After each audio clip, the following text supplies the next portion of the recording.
Students, welcome my YouTube channel RS पाठशाला। आज हम क्लास 10th का मैथ का चैप्टर सेकंड पॉलिनोमियल पढ़ेंगे। ठीक है, इसके बेसिक से लेके इसके जितने भी कॉन्सेप्ट हैं उसे आज हम पढ़ेंगे। ठीक है, और क्लियर करेंगे। जैसे इसका पहला टॉपिक हमारा आता है कि भाई कांस्टेंट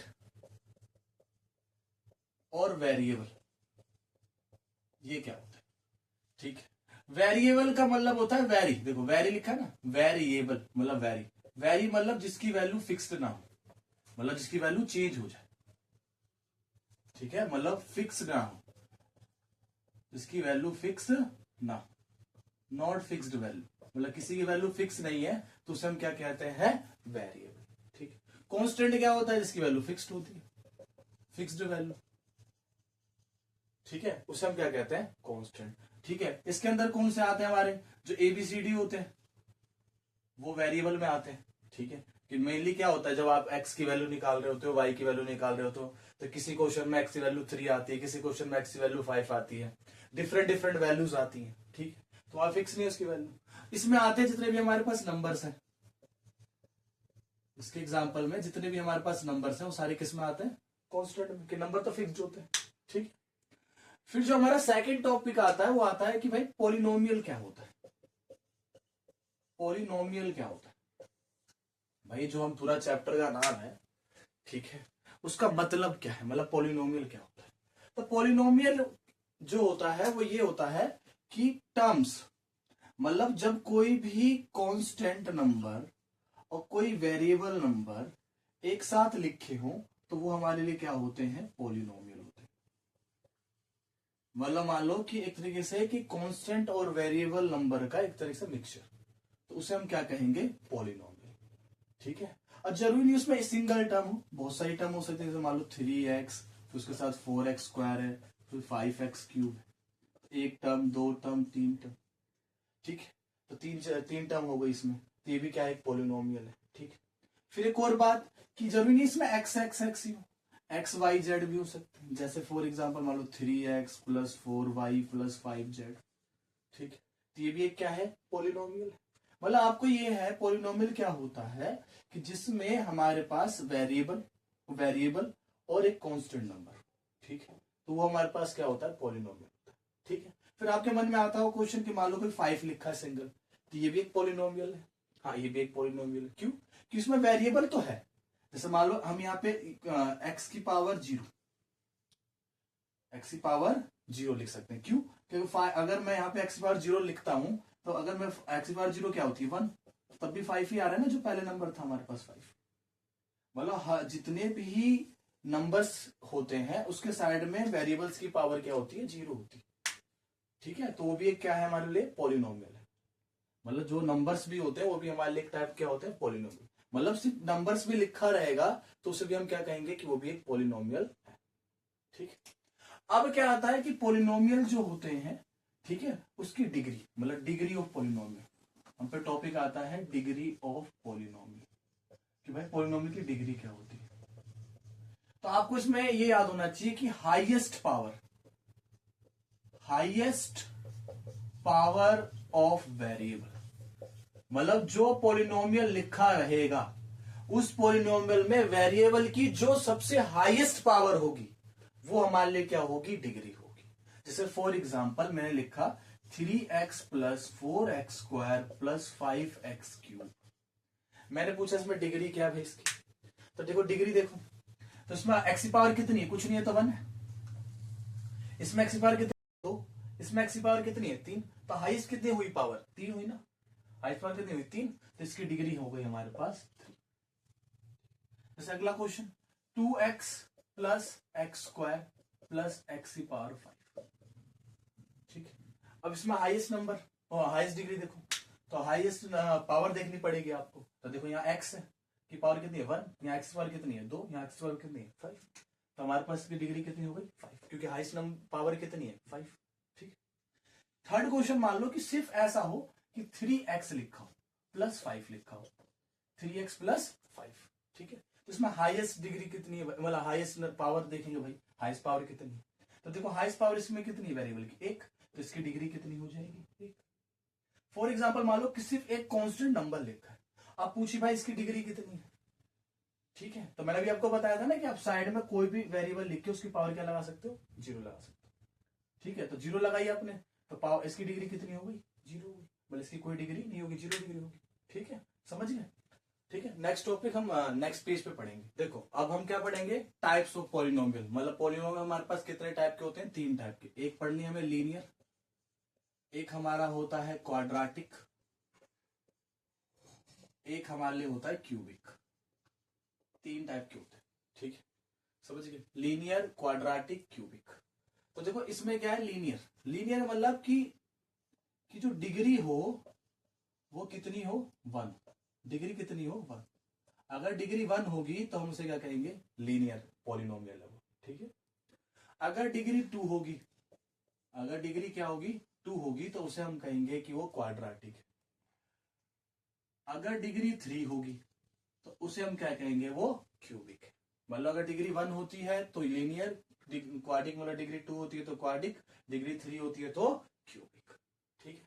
जैसे फॉर एग्जांपल मान लो मैंने ये लिखा 3x प्लस एक्स स्क्वायर। अब इसमें डिग्री कितनी है, हाईएस्ट पावर कितनी है, 2, तो हाईएस्ट पावर कितनी है, 2, तो ये हमारे लिए क्या हो जाएगी, क्वाड्राटिक, ठीक है। जैसे अगला मान लो ऐसे लिखा x cube minus 3x square plus 8, ये लिखा। अब इसमें डिग्री कितनी है, 3, हाईएस्ट पावर कितनी है एक्स की, 3 है ना, तो डिग्री कितनी है, 3, तो ये हमारा क्या हो जाएगा, क्यूबिक पॉलिनोमियल। मतलब अगर डिग्री 1 होती है तो लीनियर होता है, डिग्री 2 होती है तो क्वाड्राटिक होता है, और डिग्री 3 होती है तो क्या होता है, क्यूबिक होता है। क्लियर। जो हमारा नेक्स्ट टॉपिक है, ठीक है, वो हमारे पास है कि भाई हम जीरोस, क्या होता है, जीरोस ऑफ पॉलिनोमियल। जो हमारा नेक्स्ट टॉपिक है वो हमारे पास क्या है, जीरोस ऑफ द पॉलिनोमियल,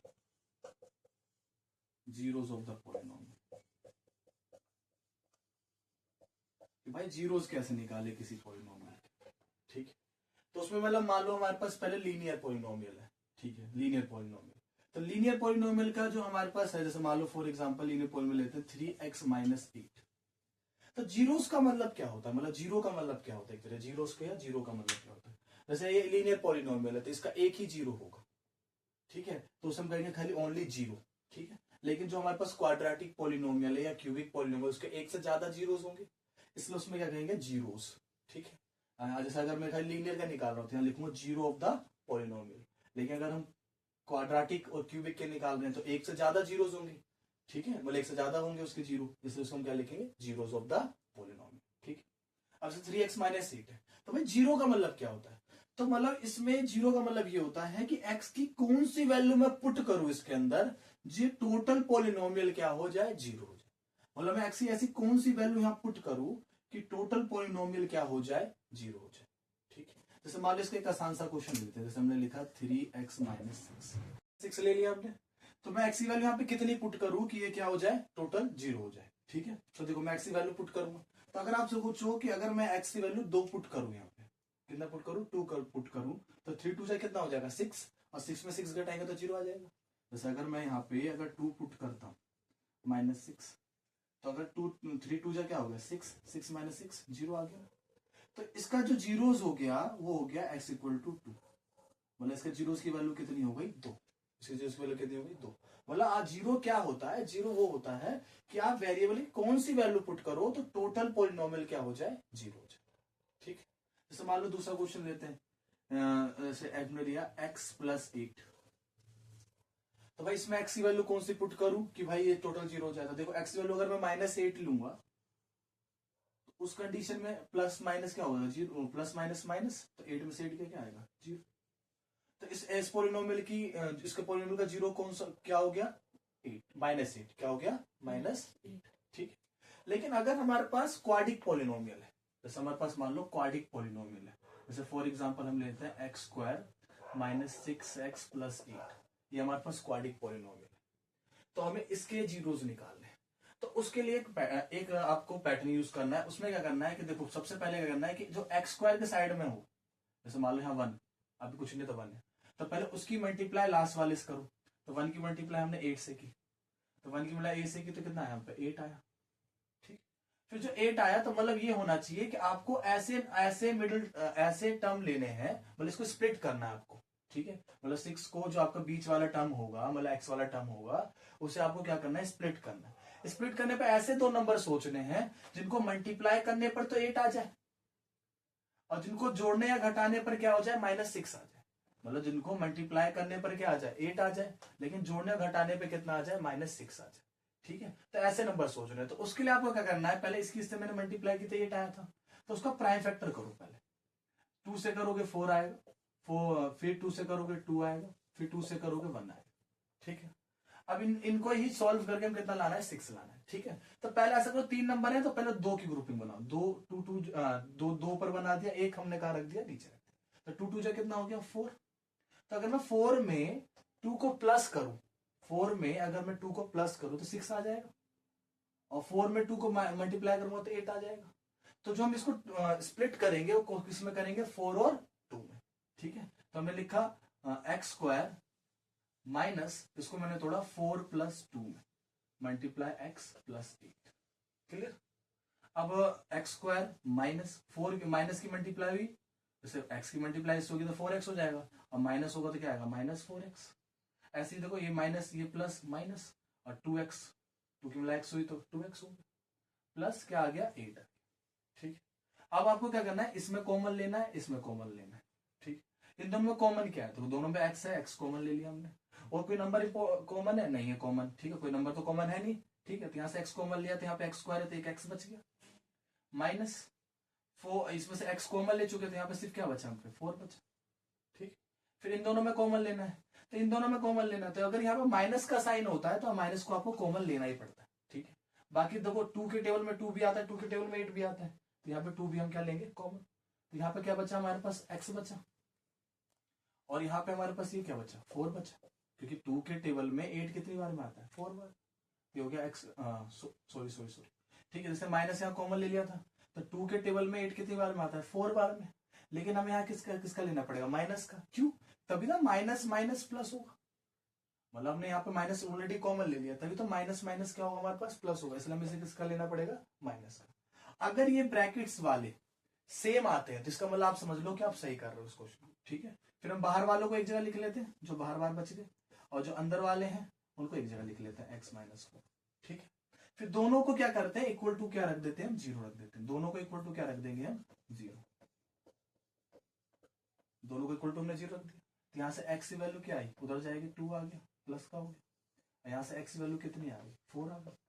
तो आप पे इसके 2 जीरोस हो गए, क्या हो गए, एक 2 हो गया, एक इसका 4 हो गया। मतलब अगर आप इसके अंदर 2 पुट करोगे तो टोटल पॉलिनोमियल 0 हो जाएगा, जब इसके अंदर आप 4 पुट करोगे तो ये टोटल पॉलिनोमियल क्या हो जाएगा, 0 हो जाएगा। ठीक है, इसका एक और क्वेश्चन लेते हैं। ठीक है, नेक्स्ट पेज पे करेंगे उसे। क्वेश्चन है हमारा, वो है 6x² + 17x + 5। ठीक है, तो मैंने आपको सिखाया था कि पहले जो x² के साइड वाला नंबर है और इस वाले नंबर की क्या कर दो, मल्टीप्लाई। तो 6 5 से क्या हो गया, हम पर 30। ठीक है, अब आपको मैंने बताया था कि आपको एक ऐसा नंबर, दो ऐसे नंबर ढूंढने हैं जिनको जोड़ने पर क्या आ जाए, 17 आ जाए, या घटाने पर। ठीक है, लेकिन जोड़ने या घटाने पर क्या आ जाए, 17 आ जाए, मतलब 17 आ जाए, और अगर इन दोनों को मल्टीप्लाई करूं, दोनों नंबर को, तो कितना आना चाहिए, 30 आना चाहिए। ठीक है, तो उसके लिए हम लेते हैं नंबर, तो पहले हम इसका क्या करेंगे, प्राइम फैक्टर। क्या करेंगे, प्राइम फैक्टर। 2 से किया हमने तो कितना आया, 15, फिर 3 से किया तो कितना आया, 5, फिर 5 से किया तो कितना आया, 1। ठीक है, हमें 17 लेके आना है, तो पहले हमने की ऊपर 2 की ग्रुपिंग, 2 की नीचे सिंगल छोड़ा। ठीक है, 2 3 का कितना हो गया, 6। तो अगर मैं 6 में 5 जोड़ूंगा 17 आएगा, नहीं। अगर मैं 6 में 5 घटाऊंगा तो भी 17 नहीं आएगा। ठीक, तब ये वाला ग्रुपिंग घटा। ठीक, अब हम नीचे 2 ग्रुपिंग लेते हैं, नीचे 2 ऊपर 1। ठीक है, अब इसमें क्या है कि 3 और 5 है, तो 3 5 से कितना हो गया, 15, और नीचे ऊपर क्या है, 2। तो अगर मैं 15 में अगर 2 ऐड करूंगा तो कितना आएगा, 17, जोड़ने पर आ रहा है। फिर 15 का अगर 2 से मल्टीप्लाई करूंगा तो कितना आएगा, 30, तो 30 भी आ रहा है, दोनों चीज आ रही है, तो हम ले लेंगे 15 और 2।